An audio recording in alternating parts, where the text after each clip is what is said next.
You know, when we look at a map, we see all these lines dividing countries. But those lines aren't just there. They're stories. They're stories of big ambitions, of tense negotiations, and literally centuries of history. And today, we're going to unpack one of the biggest stories of them all. So just think about it for a second. Brazil is massive. It's so big it touches almost every single other country in South America. So how on earth did this giant get its shape? Was it all just conquest, a historical accident, or something else entirely? Well, the answer is, it was none of those. It was all by design. The huge territory that we know as Brazil today was carefully, strategically shaped by diplomats over hundreds of years. This map right here, this is one of the very first lines they drew. A declaration that would, no exaggeration, change the world map forever. To really get this story, we've got to talk about the person who first put all the pieces together. And he wasn't just some scholar locked away in a library. This was a man who actually lived and breathed international diplomacy. His name was Renato Mendonça. He was a diplomat, an author, a historian, and he's the guy who pieced this whole incredible puzzle together. His life's work is basically the key to understanding how a nation can be built not just on a battlefield, but at the negotiating table. So who was this guy? Well, Mendonça was the real deal. Born back in 1912, he jumped into Brazil's diplomatic service and spent the next 43 years posted all over the world. We're talking Japan, Mexico, India, you name it. But here's the thing. While he was doing all this diplomatic work, he was also writing, constantly, driven by this deep, deep fascination with history. In fact, people who knew him called him an indefatigable researcher and a prolific writer. You get the picture, right? This wasn't just a hobby for him, it was a total passion. He was just relentless. And that obsession brings us to his most important project. And this is where the story gets really interesting, because the book itself has a journey that's almost as wild as the history it talks about. This was it, his masterpiece, The History of the Foreign Policy of Brazil. He set out to write the one definitive story of how his country was born through diplomacy. But, its path to the public was anything but simple. Now check out this timeline. It's kind of wild. Mendonça wrote the whole book back in the 1940s while he was stationed in Mexico. It gets published there in 1945, but amazingly, it was never released in Brazil. Decades just rolled by. It wasn't until 2013, after his 100th birthday sparked new interest, that the book was finally published in his home country. So, a triumphant homecoming for a lost masterpiece, right? A happy ending? Well, not quite. There was a pretty big catch. Turns out this huge, groundbreaking book, the one that took almost 70 years to get home, was only volume 1.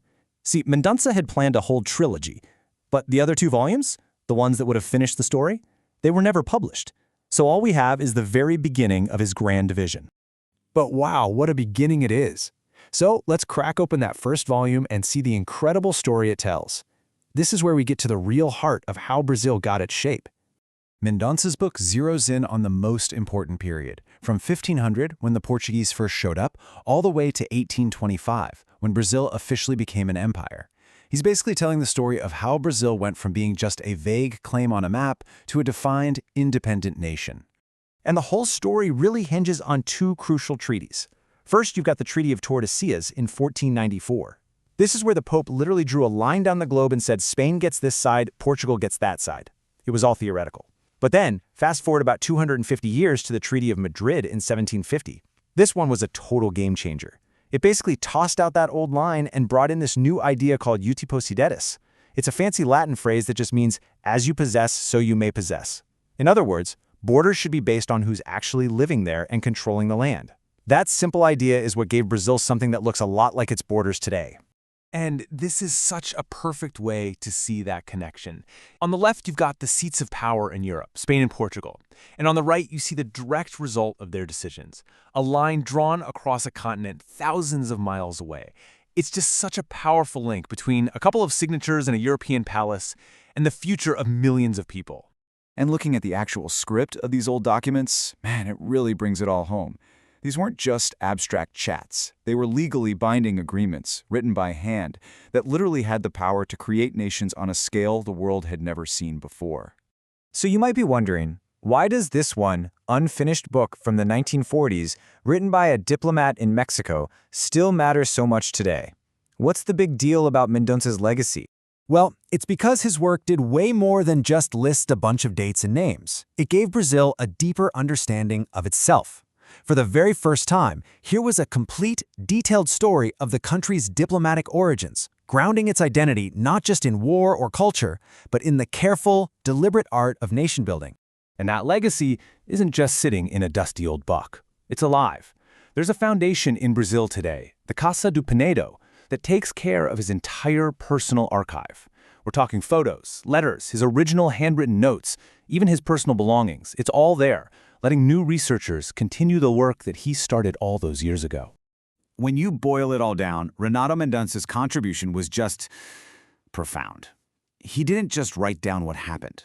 By piecing together this incredible, complicated story of treaties and maps, he gave an entire nation the definitive story of its own beginnings. And that just leaves us with one last big thought. The story of Brazil's borders proves that maps are never really finished. They're always changing, being shaped by new deals, new technology, new politics. It really makes you wonder, doesn't it? What lines, political, economic, or even digital, are being drawn right now that will end up defining the maps of tomorrow?